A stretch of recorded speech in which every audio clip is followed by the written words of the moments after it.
La guerra en Ucrania ha generado una fractura entre Occidente y Rusia. En respuesta a la invasión rusa, los países occidentales aprobaron sanciones contra Moscú con el objetivo de castigar su economía y aislarla del resto del mundo. La respuesta de Rusia ha sido estrechar lazos con otros países emergentes que se niegan a imponer sanciones. Estamos, pues, ante el inicio de un nuevo orden mundial. Se avecina una pugna entre Occidente y los países emergentes liderados por China. ¿Y qué tensiones pueden surgir a medio y largo plazo? Se lo explicamos en el siguiente reportaje. Убеждены, сейчас как никогда востребовано лидерство стран БРИКС в выработке объединяющего, позитивного курса на формирование по-настоящему многополярной системы межгосударственных отношений. При этом можно рассчитывать и на поддержку многих государств Азии, Африки, Латинской Америки, стремящихся проводить независимую политику. Estas palabras son tan solo un extracto del discurso del presidente ruso Vladimir Putin durante la reciente cumbre virtual de los BRICS, las 5 mayores economías emergentes del planeta. Brasil, Rusia, India, China y Sudáfrica. Juntos representan el 43% de la población mundial, mientras que sus economías constituyen el 25% del Producto Interno Bruto global. Pero Putin fue más allá. El presidente ruso aseguró que la ruptura con Occidente es irreversible y definitiva.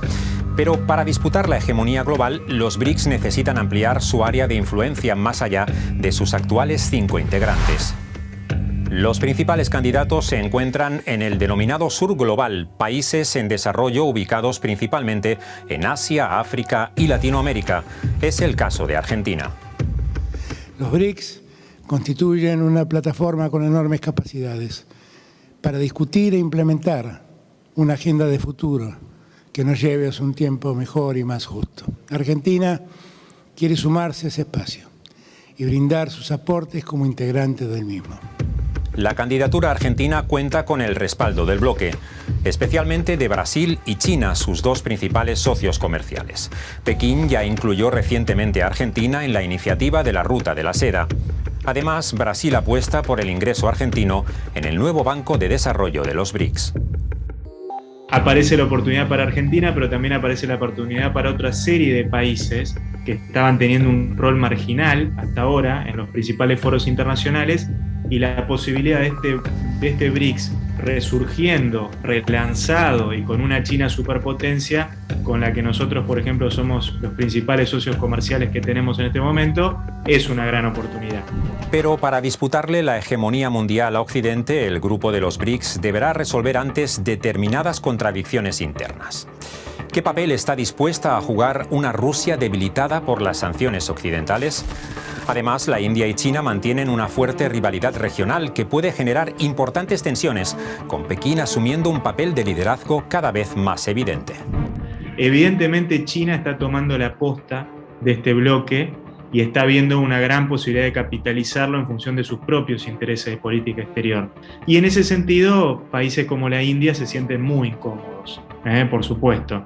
Entonces, si eso se puede manejar de alguna forma diplomática, como hasta ahora ha ido sucediendo, va a ir bien. Pero si China busca seguir acaparando ese protagonismo, ahí parece que va a haber tensiones creciendo. Pero no veo que peligre el futuro del bloque por ello. Y mientras los BRICS tratan de impulsar un nuevo orden mundial, los países occidentales cierran filas para mantener su liderazgo. Encabezados por el G7, que agrupa a los 7 países más industrializados del mundo. Estados Unidos, Canadá, Japón y las principales economías europeas apenas suponen el 10% de la población mundial.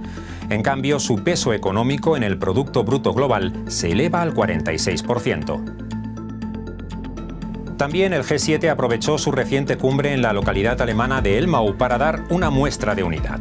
Con la guerra en Ucrania como trasfondo, los líderes del bloque adoptaron nuevas sanciones contra Rusia.